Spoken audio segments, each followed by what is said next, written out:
Les couples de même sexe peuvent faire l'objet d'une bénédiction. C'est l'une des nombreuses déclarations du pape François ces dernières semaines. Alors, ces prises de parole sur ce sujet, mais aussi en soutien aux migrants ou encore sur le climat, font vivement réagir et peuvent étonner certains. Alors, est-on en train d'assister à une révolution de l'Église catholique par le pape François? Si oui, quelle forme prend-elle? Salut, c'est Hugo, j'espère que vous allez bien. Un sujet différent aujourd'hui, mais qui, vous allez le voir, est très intéressant. On est parti ensemble pour une nouvelle plongée dans l'actualité du jour en une dizaine de minutes. Et au passage, j'en profite pour le dire au nouveau, ce format des actus du jour il est donc disponible sur YouTube, mais aussi en version audio, en version podcast, et je sais que c'est utile pour beaucoup d'entre vous quand vous êtes dans les transports, par exemple le matin, ou alors que vous prenez votre douche et en même temps vous voulez les actualités. N'hésitez pas, c'est disponible sur Spotify, Apple Podcast, enfin bref, toutes les plateformes de podcast. Vous tapez Hugo Décrypte, vous vous abonnez, comme ça vous êtes sûr de le recevoir, et c'est une bonne façon aussi de s'informer. Bon, déjà pour qu'on ait un petit peu le contexte, qui est le pape François? D'où vient-il? Bon, déjà son vrai nom c'est Jorge Mario Bergoglio, j'ai un petit doute sur la prononciation. Ses deux parents sont d'origine italienne, mais il est né et a toujours vécu en Argentine. Et avant de rentrer dans les ordres, il a notamment été videur de boîte. Oui, videur de boîte de nuit. Et d'ailleurs, il n'a jamais vraiment caché sa vie passée. Par exemple, il a déjà parlé de son histoire d'amour de jeunesse ou encore de son amour pour le club de football argentin San Lorenzo. Il a ensuite été professeur de littérature et de psychologie dans les années 60. Et puis, il est devenu prêtre, archevêque, cardinal.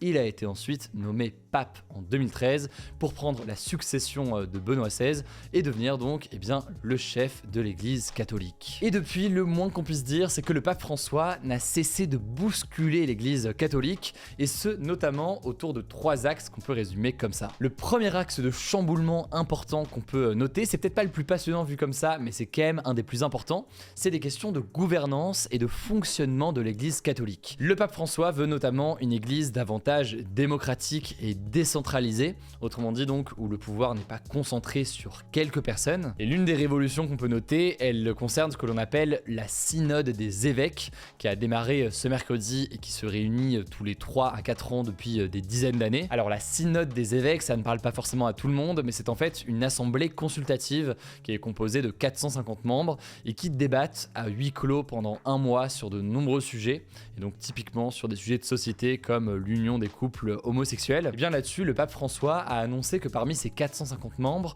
il y aurait plus seulement des hommes d'église, mais aussi des laïcs, donc des personnes qui n'ont pas de métier religieux. Il y a également des femmes qui peuvent à terme bénéficier de nouvelles responsabilités et même d'un statut de diacre. Donc le diacre, c'est les personnes qui assistent le dirigeant d'une église et qui sont responsables de certaines activités. Bref, je vous la fais courte, mais il y a une question d'intégration de laïcs et d'intégration aussi des femmes progressivement, on va dire, au sein de l'organisation. Autre élément qu'on peut noter, le pape réfléchirait à discuter du célibat des prêtres et donc pourquoi pas permettre à des hommes mariés de devenir prêtres alors que l'Église catholique l'interdit aujourd'hui. Et enfin, le pape François a aussi renforcé plusieurs mesures juridiques pour lutter contre les abus sexuels commis au sein de l'Église catholique par des prêtres sur des enfants notamment.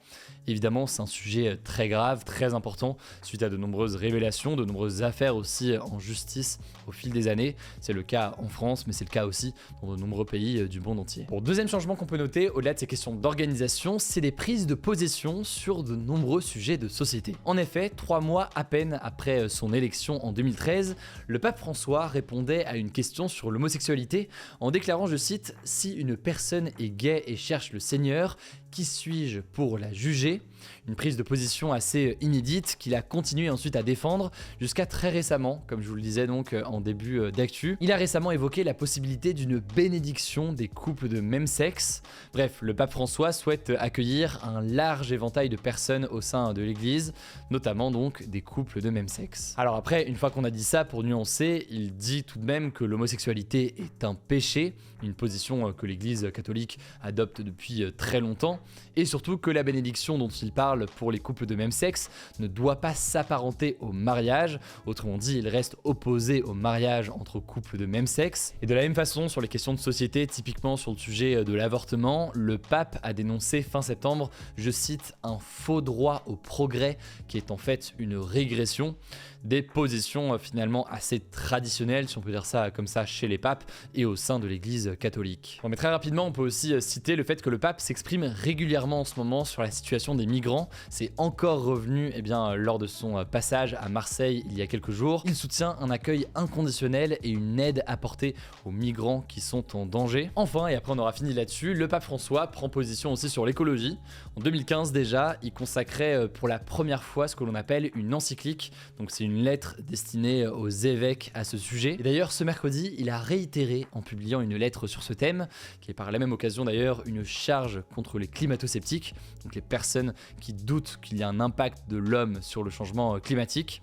Je vous mets des liens en description si vous voulez en savoir plus. Alors maintenant, une fois qu'on a dit ça, il faut tout de même se rappeler que le pape François, ce n'est pas seulement une personne à la tête de l'église catholique, c'est aussi un homme d'État à la tête d'un pays, le Vatican, un État situé en Italie. Et d'ailleurs, d'un point de vue politique, il faut savoir que le pape François est vu comme un grand stratège, puisqu'il choisit avec attention les hommes qui l'entourent en éloignant aussi ses opposants, ce qui fait dire d'ailleurs, selon certains observateurs, qu'il peut être assez dur. Alors maintenant, une fois qu'on a dit tout ça, en termes d'organisation, en termes de position, est-ce qu'on peut dire que le pape François mène une révolution au sein de l'église catholique? Bien certains estiment que oui, d'autres estiment que certes, il y a des changements qui sont notables en termes d'organisation, mais que d'un point de vue des valeurs, c'est finalement assez cohérent avec les papes précédents. Il est progressiste sur certains sujets, comme l'écologie par exemple, mais toujours conservateur sur d'autres sujets.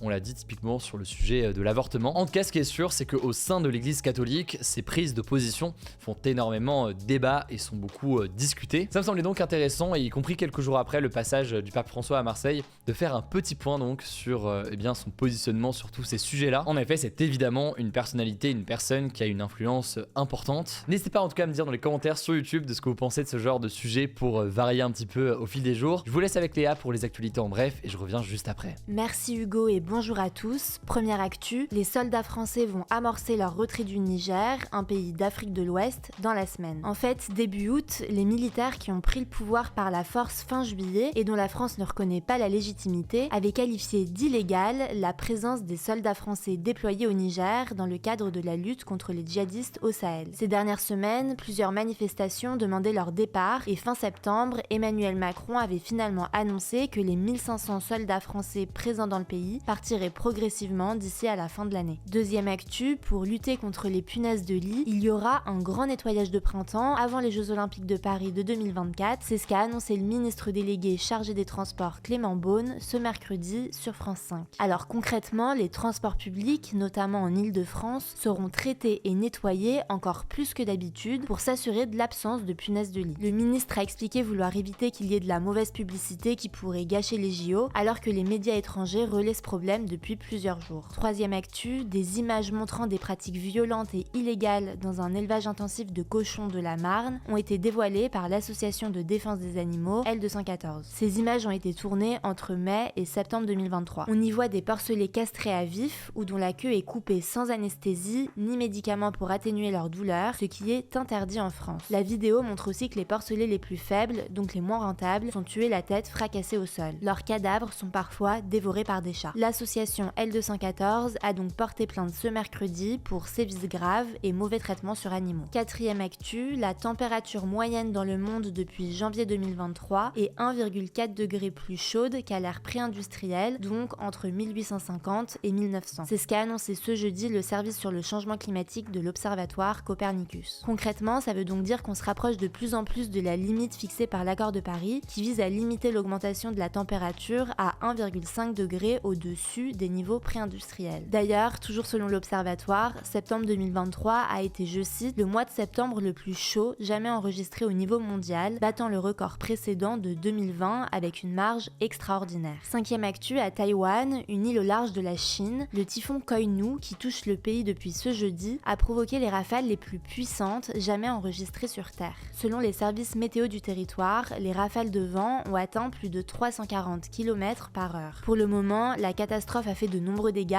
et plus de 190 blessés, mais aucune personne n'est décédée. Alors par mesure de précaution, plus de 200 vols internationaux et intérieurs ont été annulées et 3000 personnes ont aussi été évacuées des régions montagneuses avant l'arrivée du typhon. Sixième actu, la Coupe du Monde de football 2030 aura lieu pour la première fois dans 6 pays et sur 3 continents différents, c'est ce qu'a annoncé la FIFA ce mercredi. Alors pourquoi ça? En fait, les premiers matchs de la compétition se tiendront en Amérique du Sud, plus précisément en Argentine, en Uruguay et au Paraguay, pour célébrer les 100 ans du mondial, dont la première édition a été disputée à Montevideo, en Uruguay, en 1930. Les autres rencontres auront lieu en Espagne, au Portugal et au Maroc. Alors cette annonce n'a pas encore de valeur officielle, puisque des critères techniques doivent d'abord être validés. On devrait avoir les résultats fin 2024. En tout cas, ce choix a pas mal été critiqué d'un point de vue écologique, car ça va forcément entraîner des longs déplacements en avion, ce qui risque de contribuer au réchauffement climatique. Dernière actu, le Mont Blanc, qui est le plus haut sommet d'Europe, a perdu 2,22 mètres en 2 ans et mesure donc désormais 4805,59 mètres. Concrètement, le sommet rocheux de la montagne culmine à 4792 mètres et c'est l'épaisseur de neige éternelle qu'il recouvre qui varie en fonction des vents et des précipitations. Le changement climatique a un impact scientifiquement prouvé sur la disparition rapide des glaciers dans les montagnes, mais dans ce cas précis, cette variation n'est pas directement liée au réchauffement climatique. Merci beaucoup Léa pour ces actualités en bref. Alors le débat hier, c'était le suivant. Il porte sur la question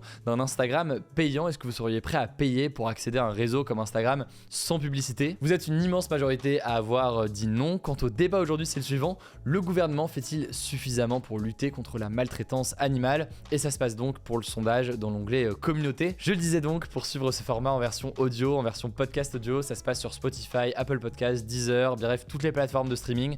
N'hésitez pas à vous taper Hugo Décrypte, vous abonner aussi pour nous soutenir.